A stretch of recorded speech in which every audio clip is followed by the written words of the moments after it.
कारखान्यांची अवस्था काय झाली, आज त्यांच्याकडे असणाऱ्या त्यांच्या कारखान्याची अवस्था काय झाली, 2 कारखाने पाणा तालुक्यात बांधले, त्याचा लिलाव करून शेतकऱ्यांचे पैसे अजून दिले गेले नाही, एवढी अवस्था त्यांच्या संस्थांकडे झालेली आहे। माझ्या समोरचे पैलवान उभे, त्यांच्यावर लोकांचे पैसे दिले नाही म्हणून 30-40 गुन्हे दाखल आहेत, मारहाणीचे गुन्हे दाखल आहेत, वेगवेगळ्या प्रकारच्या कलमांचे गुन्हे दाखल आहेत, जे आम्ही भाव सांगू शकत नाही।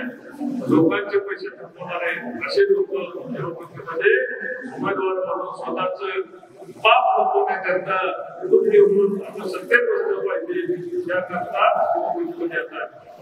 मोठे परिवार कुठला परिवार येतोय, आज देशातले सर्वसामान्य जनता मोदीजींचा परिवार म्हणून आम्ही समजून घेतोय।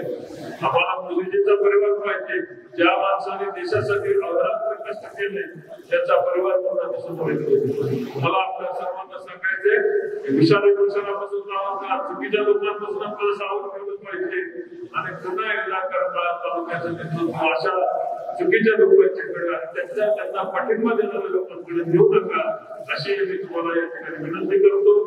7 तारखेला आपल्याला कमळाच्या चिन्हावर मतदान करायचे, कमळ हे सगळीकडे पोहोचलं पाहिजे, घराघरामध्ये पोहोचलं पाहिजे आणि आपले मतभेद बाजूला ठेवून केवळ वेगवेगळ्या पक्षाचे मतभेद बाजूला ठेवून देश विकासासाठी सर्व आपण एकत्र आलं पाहिजे अशी मी या ठिकाणी सगळ्यांना विनंती करतो।